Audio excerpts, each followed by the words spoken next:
as President Donald Trump ends DEI programs everywhere. ESPN's Stephen A. Smith accidentally snitches on himself. Because when you handle it the way that the Trump administration is handling it, we want the most qualified, we want the smartest, we want this, we want that. What you're really saying is, we want white dominance again. That's what you're really saying. You want white dominance.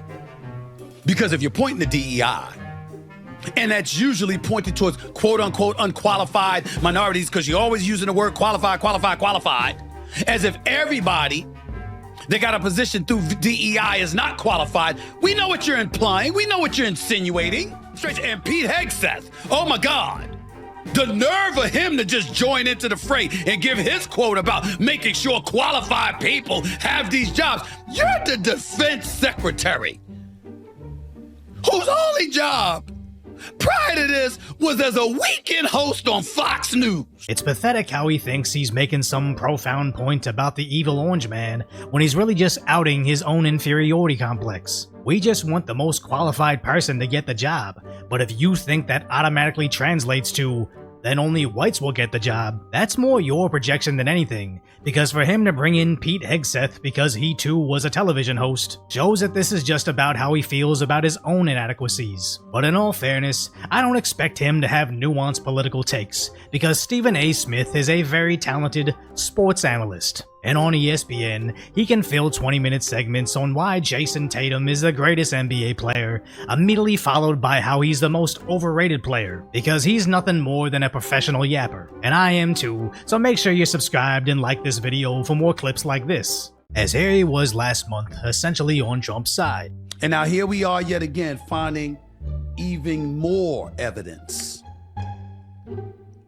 to Donald Trump's claims when he articulated that process is rigged. My big issue is that I'm really sick and tired of every time I turn around finding something else that the Democrats have lied about or downplayed or misrepresented along the way. I mean, I see Republicans like Megyn Kelly or Officer Tatum or Candace Owens or, you know, the Sean Hannitys of the world. You know what I'm getting tired of? You know what I'm getting to the Democratic Party? You know what I'm getting really pissed off about?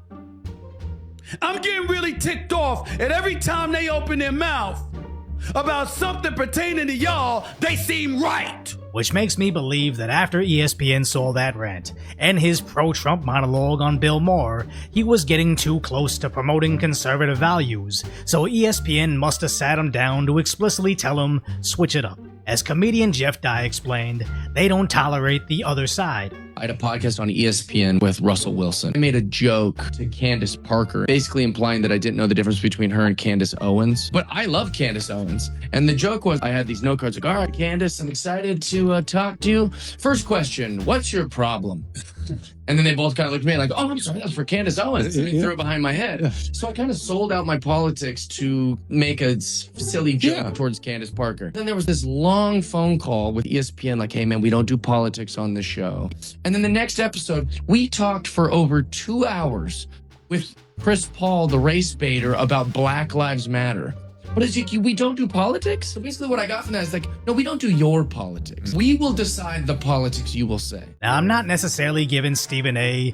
pass. I just think even his viewers know to tune out his opinions, as oftentimes they're just there to fill the space between ads. And the worse his takes are, the more engagement they create, as nothing makes more conversation than enraging your audience. So when a shock jock on a podcast says stupid statements to make millions in cash, it kinda makes sense. But I'll never understand when idiots online echo them for free.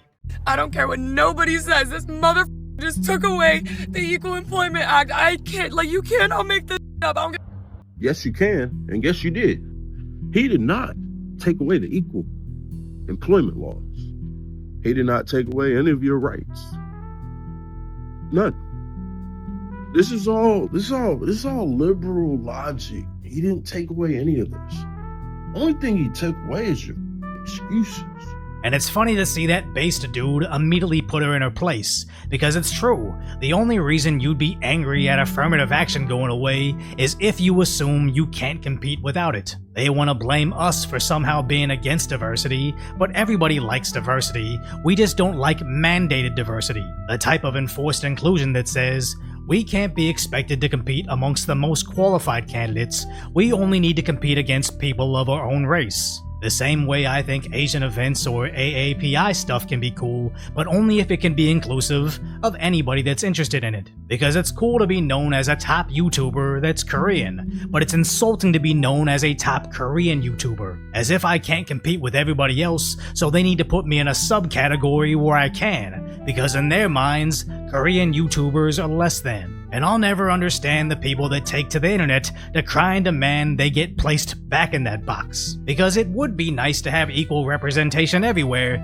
but this is reality, not some Netflix movie. Just look at Team USA basketball. There's basically no diversity there. Compared to Team USA's physics Olympiad squad, really no diversity there either. I personally think it's amazing that one country can produce insanely dominant teams in basically everything, because we have a country that naturally is filled with diversity. But if we start to mandate diversity and inclusion, we probably wouldn't win so many basketball games with Decoy voice at power forward, or a robotics team featuring LeBron James still stuck reading page 1. And notice how I can make an entire argument regarding diversity without mentioning the whites, because it's not about that. And to bring them into the conversation about DEI just means you're not arguing over qualifications, you're just arguing against white people. And the only reason they have to make it about them is because only then can they make money off it. As this even exists in public education. We looked at 10 of the most prominent public universities,